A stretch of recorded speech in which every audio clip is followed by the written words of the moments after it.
Very good afternoon to you. I'm Lisa Lloyd with the CBC News at noon.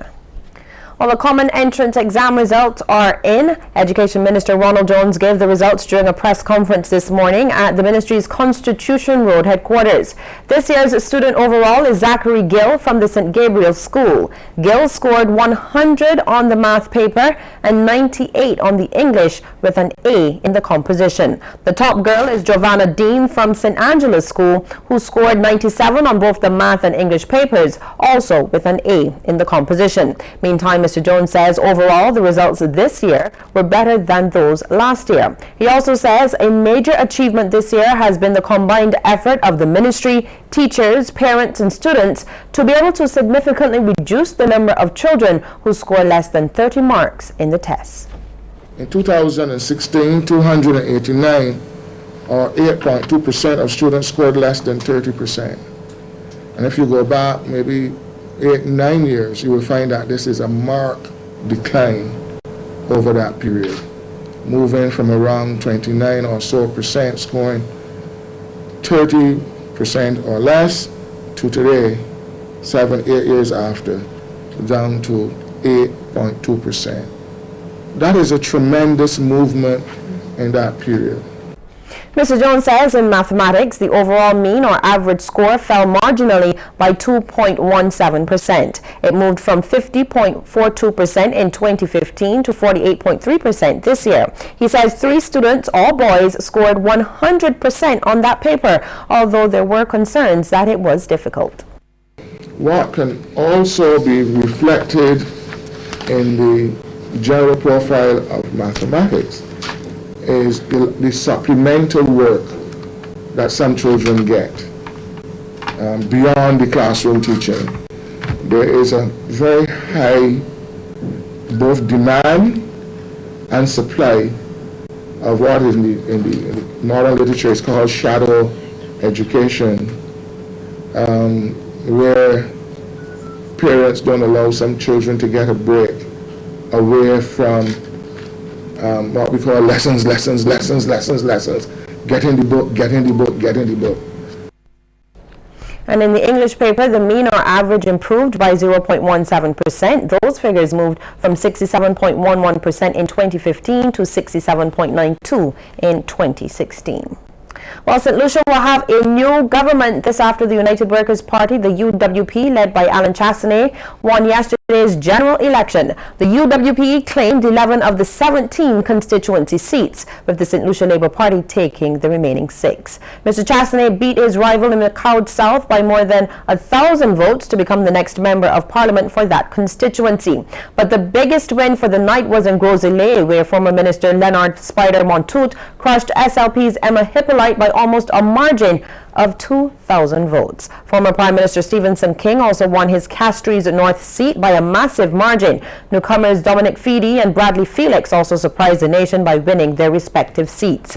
SLP's political leader, Dr. Kenny Anthony, regained his Vieux Fort South seat, gaining close to 2,500 votes. His deputy, Philip Pierre, also retained his seat. Well, back at home now, Barbadians are being assured by the Sagicor Group that there will be no impact from its plans to re-domicile its operations. The company is moving its headquarters from Barbados to Bermuda. The matter will be put before shareholders at a meeting on Wednesday. CEO of Sagicor International, Ravi Rambaran, outlined the reason behind the proposed move during a live stream from Trinidad and Tobago beamed to its Wilde St. Michael offices. He says the reason is due in part to Standard & Poor's method of rating of the domicile of the entity. He says Sagicor is working towards a yes to the move from its shareholders. We are proposing to the shareholders that they accept management's recommendation to redomicile. We are explaining to the shareholders the benefits of redomiciliation. However, a shareholder has the right to dissent. The shareholder dissents and follows the relevant notice periods to indicate that dissent in writing. Then, at that point, the policyholder can decide. The law requires that that shareholder, be paid the fair value of his investment. If the resolution fails, there is a plan B. Its contents, however, were not revealed. Mr. Rambaran, while presenting the company's financial report for 2015, says the group recorded strong performance with net income for the year closing at $76.8 million. We experienced improved shareholder results. We were successful in raising a new international corporate bond to refinance all of our debt. Our solvency standards were significantly above required levels. We maintained our AM Best, that's insurance rating, and our Standard & Poor's rating, debt rating. And we finally achieved closure to exposure from Sagco Europe. Considering the financial highlights, our revenue grew from $1 billion in 2014 to $1.1 billion in 2015. A call has been made to the emerging generation of West Indians within the diaspora to continue to accelerate the development of the economies of the Caribbean.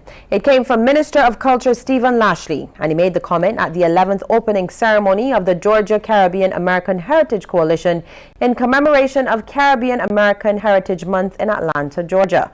Minister Lashley encouraged people in the diaspora to see themselves more as West Indians. He also suggested that there were exciting opportunities for partnerships in the area of intellectual property, specifically the use of patents to protect innovations in technology. Well, if you thought the One Love concert was a one-off event, think again. The event is back again this year, and organizers are promising bigger and better things at its new venue, the Concord Experience. Creative Director with Volume Entertainment, Leah Gajada, says the first event last year managed to make a huge impact, attracting significant local, regional and international media coverage. One Love 2015 saw memorable performances by an all-star cast of Caribbean and international artists, a live stream to a global audience of over 40,000 viewers, more than 300 media mentions in outlets worldwide, and an unscripted performance by Rihanna. We think we brought it. Ms. Gajada says this year the bar will be raised as they join in celebrating the island's upcoming 50th independence anniversary under the theme Legacy. You can expect an upgrade in our services, design, and energy. Our focus in 2015 was on stage presentation and performance. For 2016, it's about your experience. You do not want to miss One Love 2016. And if you may be concerned about the new location, Venue Director with Volume Entertainment Matthew Laurie says there's no need to worry. This year it's going to be a mixture of inside and out. We're mainly focusing on the outside of the venue.